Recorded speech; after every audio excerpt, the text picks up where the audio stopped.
is concerned, we are trying to use this as our contact point between here and here. If you're finding your fingers are getting sore, then get something under here, a little round thing under here, just to stop that compression. All right? And that makes a big difference. People have wedges, all sorts of bits of Kleenex and everything in here just to hold this. But I've never had any problems, but people do, and it's a shame not to use the technique simply because your fingers are getting sore. So just support them from underneath like that. Now, I want to show you now the technique of using this for rotation. Now remember, with rotation, we spoke about we can do two things. We can either produce a rotation, or we can actually go in an anteroposterior direction, but contact the transverse processes at different heights.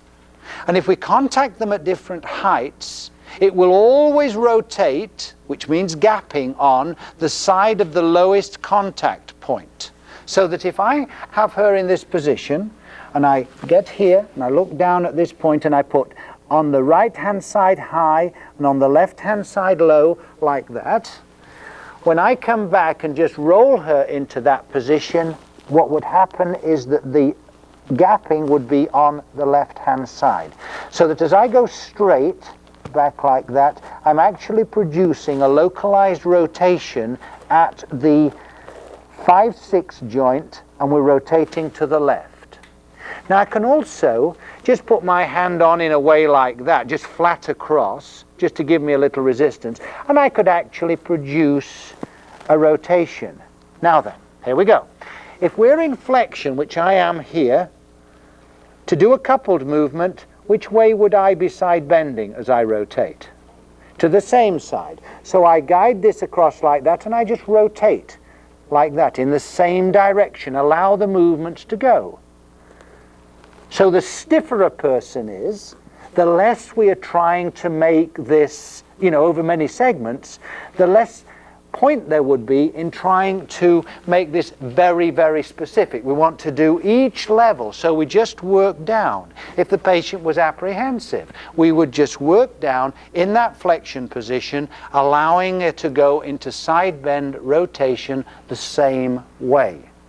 When you were doing the side bend rotation in flexion, were you still above and below? I could be, or I could just simply put my hands across like that. Yeah, and just allow this to sort of just rotate like that. But if I wish to, at one level, I could go asymmetrically into that position there, and I could sort of side bend and rotate like this. And this is a very unstressful situation. If I'd got a lady with osteoporosis, let us say, this might be very much what I would do. No threat to her back whatsoever, because I'm keeping the actual kyphus that she has in that position. Okay? But let us say now the next patient we come into is quite mobile. And when we're getting down to this stiff one, we're having a great deal of difficulty in taking up the slack in these joints, and it's not really very controllable. And so what I want you to do now is to feel what would happen. Same grip, okay, we'll be going to do a left rotation, but now I want to do it in flexion, in left rotation, with a combined movement. In other words, an unphysiological motion. So what I will do now is I will engage the bone, get into the correct position here, rotate round like this, lift her up, and now what I'm going to do in this position is to side bend her a little to the right, not right down to my hand, okay, like that.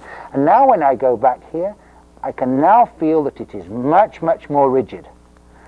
And so that the only bone that can really move into left rotation now is the bone that I did not engage in this side bend.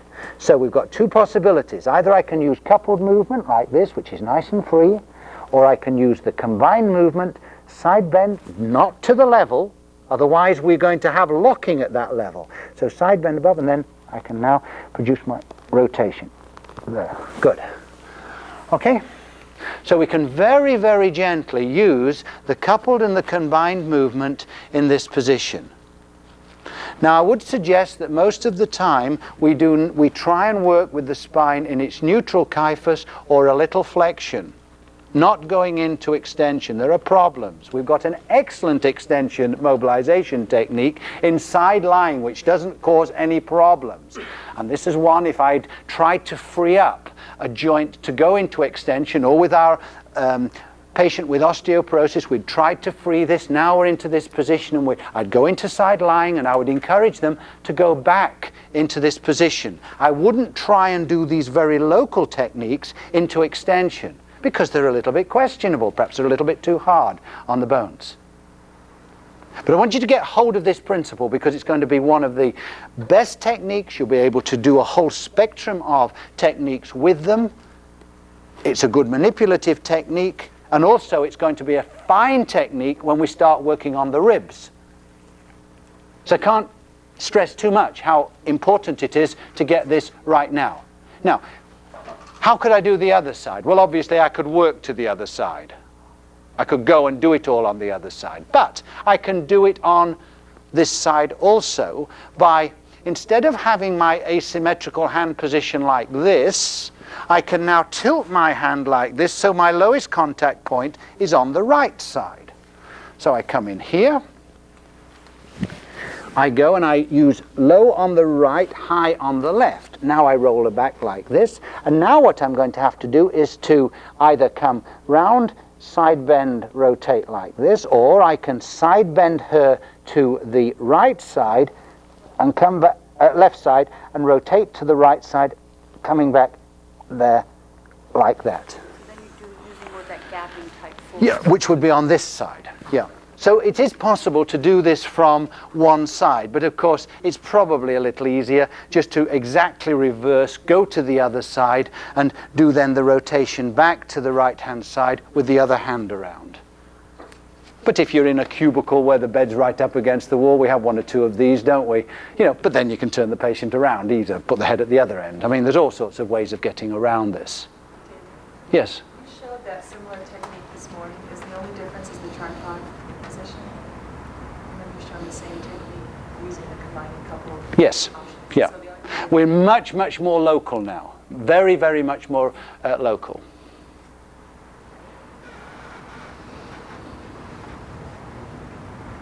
Would you show the difference between the coupled and the combined again? No? Okay, of course I should. All right, here we go. And we'll be doing a rotation to the left. So, if I were doing just the rotation to the left with the coupled movement, I'm assuming that it's a fairly sort of stiff movement, or that it's the first time I've done any of this. Olaf Evian has a little saying, you know, you do soft tissue soft tissue work first, then you do semi-specific, then you do specific mobilization, then, if it still needs it, you can do manipulation. But remember, what he's talking about with semi-specific is probably more specific than many of the other schools of thought. He's simply saying used couple movements instead of combined movements. But you're still very specific to the level. It's just that you're not tightening up the whole lever. And I think that's a good principle. And so, built into our safety here, we've got our protocol of selection. Then we've got the various procedures we can do. And even if we decide that rotation, which is such a good technique for the zygapophyseal joints, is an appropriate procedure to do, then we will go through this where we don't have a very rigid kind of lever. We leave it softish, so that if it gets sore, we know that it would have been very sore if we tried to lock everything up and do it. But when we come to manipulating, then of course we want that force to be at one joint, in a specific direction, with a specific force. And it's just a little quick impulse. But we don't want that quick impulse to be dissipated through a whole lot of joints. It's only at the one, and then it takes less force. And so combined or non-physiological movements become much more important with manipulation than with mobilizing. But with mobilizing, we can still use them, and that would be specific mobilization as opposed to semi-specific mobilization. So is that equivalent to what Earl uses, the congruent and incongruent locking? Or is this different? This would be physiological would be congruent locking, and non-congruent locking would be non-physiological. It's exactly all the same. So let us do that. I will come down here. I'll take a very low one, so it's fairly difficult. And I'm going to now come into this position, and I'm going to hold her in that position now. All right, because I've got to stop this going back over my hand like this. It's only at that one joint where my contact is.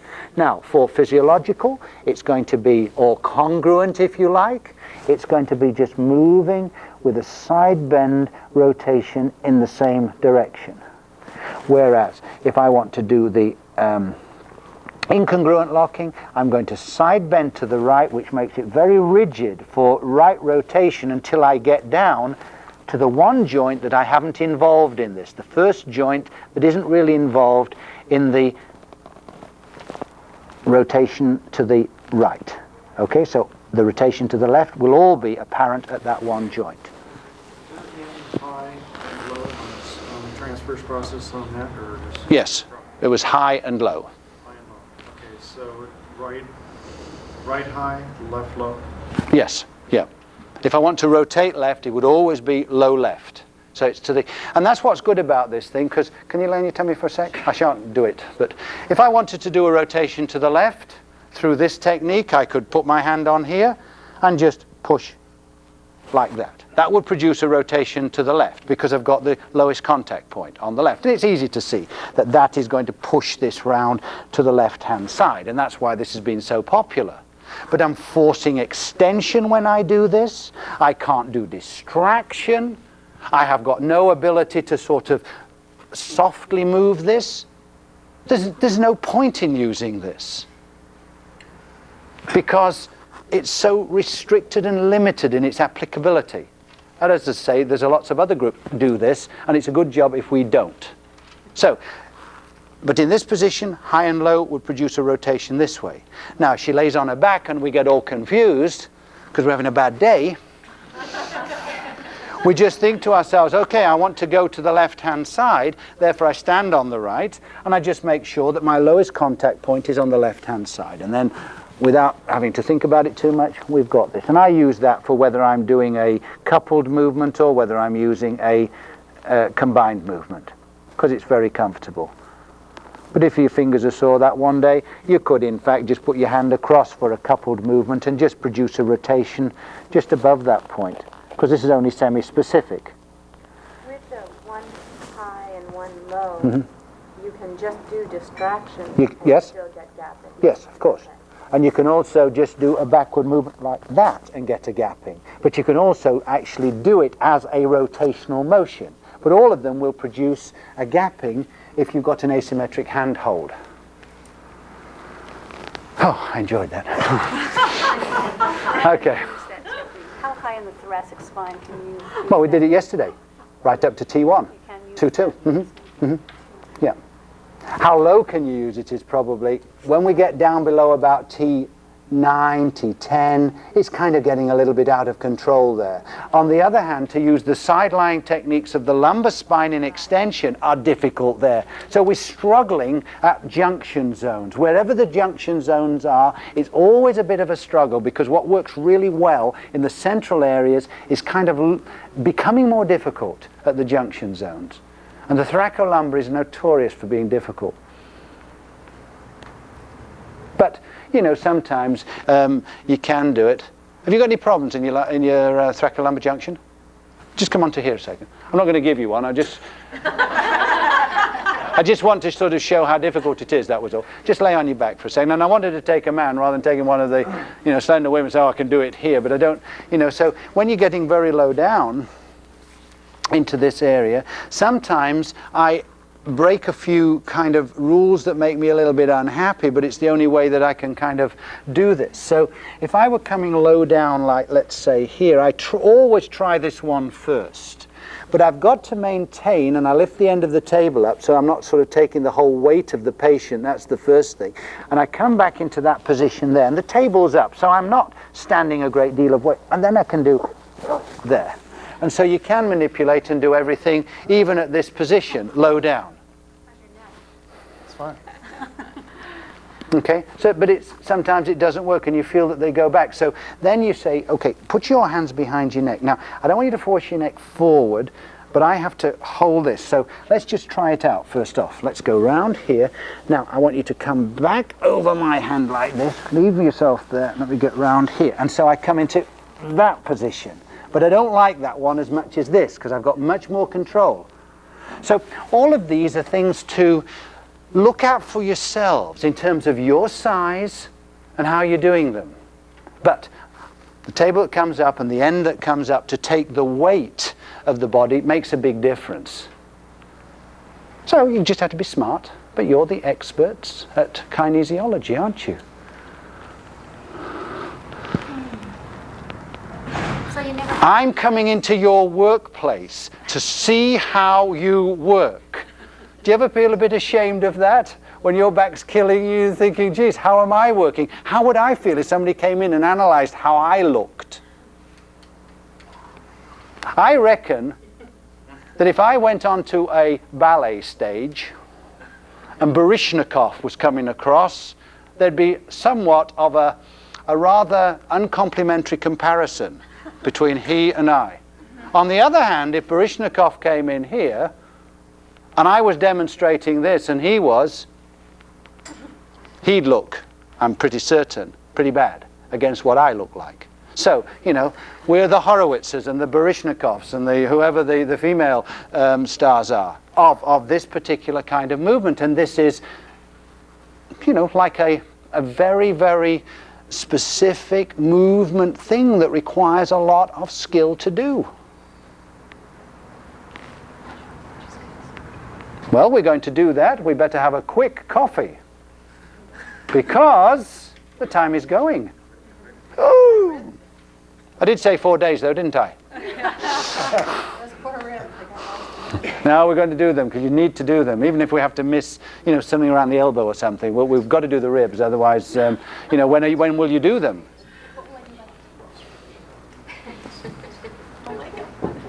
Thanks. No. Yeah, but then we'll have done them, but nobody can remember doing them, so. Yeah, right.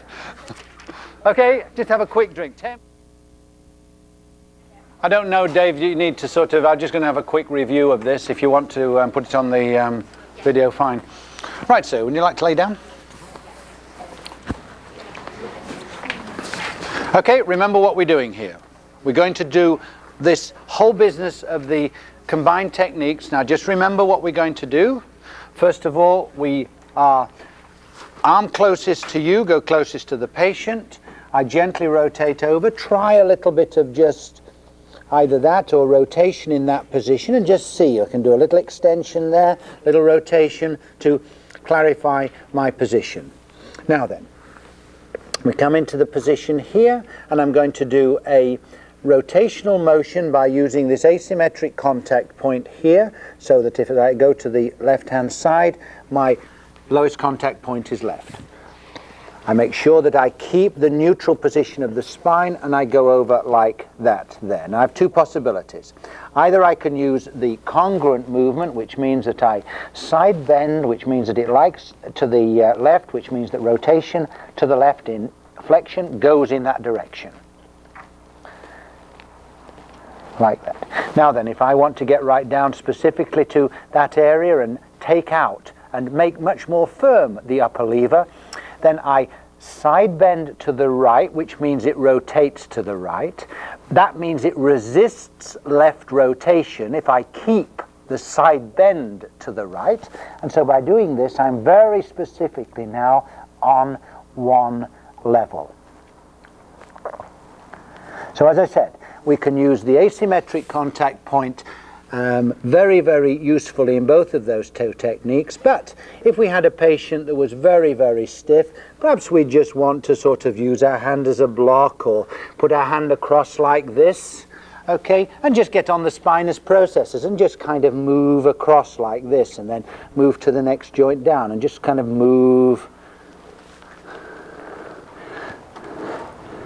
with the coupled movement like that. All right? So, don't hesitate to call Anne and myself when we're going around. This is so important because it's the basis of so much in terms of treatment procedures for the thoracic spine and the ribs. So, you know, we can't let this go. Now, by very special request, we're starting at 8 o'clock tomorrow. Is that okay? Of course. You wondered why I didn't say 7:30. Very good. 8 o'clock. 7:30? Yeah. No, Roger. A right rotation, I've got to think to myself, how can I make sure that all the rest of the spine is in left rotation? So I put it in left rotation with the appropriate side bend and hold it, so that when I go now into, say, left rotation, I've put it in that position. So the right rotation is what I've got to do. When I start doing a right rotation, all the joints that are in left rotation can't right rotate because they're all side bent and held that way. The only joint that can do the right rotation is the one that I have left in the neutral position.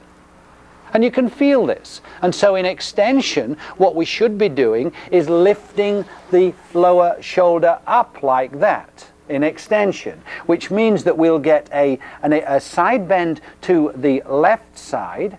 The coupling for that will be rotation to the right, and provided we hold the left side flexion, this is not going to want to allow me to do a left rotation. The only joints that can left rotate are these that I've left in the neutral position. So that's what we would do like this. So we would lift the head end of the bed for this, for the side bend. David, Yes. could you just flex up below, from below, and then do your extension? No, I don't think so. Because I think you've got to make the lever that you're using rigid. I'm not saying you couldn't do things down here. Sure you could. But if I were going into sort of extension, I would probably, perhaps, if I were doing a double lock, and we'll leave this till tomorrow. If we're doing a double lock and I'm coming into extension there, I've got to decide on how can I produce a rotation coming this way for these lower bones. So in extension, I'm going to have to think to myself, do I lift the lower end up or do I drop it down? You can work on that, if you like, tonight. But certainly with this, and as I say, I think that I never have any doubt, but you know that's might be because I'm prejudiced about these movements. Can you sit up a second? Extend her first before you side bend her to the left? Yes. You extend first, then side bend. Yeah, and I extended down to just above where I want to go. And then I would lift her to just above where I want to go. And then I would finish the whole thing off by rotating and extending right into the joint that I want to move, and that's where I would apply my technique.